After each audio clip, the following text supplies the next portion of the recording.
let's talk about the police.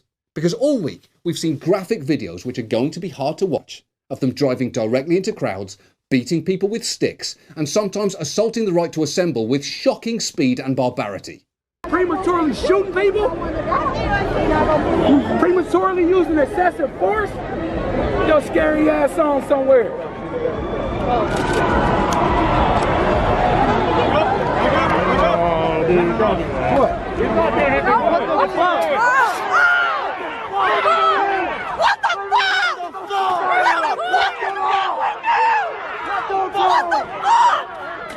It's genuinely impossible to overstate how enraging that is.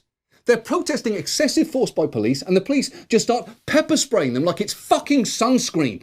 And that's just one of hundreds and hundreds of videos. And we're taping this Saturday morning. Who knows what will have happened by Sunday night? Maybe they'll be using grenades, even as the New York Times weighs in with an op-ed titled, "Why We Need to Bring Hitler Back to Life as a Robot Right Now." They just think it's valuable that you read that point of view. I mean, they didn't, but they think that you really should. And look, for any viewers sitting at home shocked by the scenes of police brutality, I get it. I'm white too. But it's worth remembering that's the tip of a very large iceberg. It didn't start this week or with this president, and it always disproportionately falls on black communities. Because here are some hard facts. In Minneapolis, where George Floyd was murdered, police use force against black people at 7 times the rate of whites. Black Americans are 2.5 times more likely than whites to be killed by police. And about 1 in every 1,000 black men can expect to be killed by police. If you're black in America, I can't even begin to imagine how scared, angry, and exhausted you must feel, not only this week, but constantly.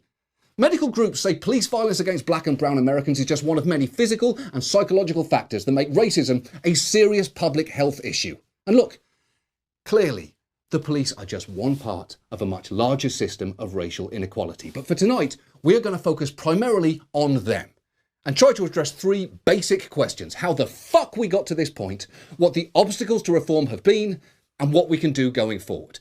And let's start by just acknowledging that the police have long enjoyed an exalted role in American society. In pop culture, they're the heroes of beloved movies and TV shows like Cranky Gun Grandpa and Cocaine Cops Who Fuck and Manic Bigot and His One Black Friend. America loves nothing more than a renegade cop who doesn't play by the rules.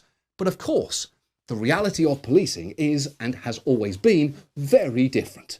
And it might be worth going through some of the history here because it's important to understand how deeply policing in this country is entangled with white supremacy. And I know you might be thinking, well, join the club, policing. This is America. The only institution not deeply entangled with the history of white supremacy is Olive Garden. And that's only because it's always been a powerful symbol of white inferiority.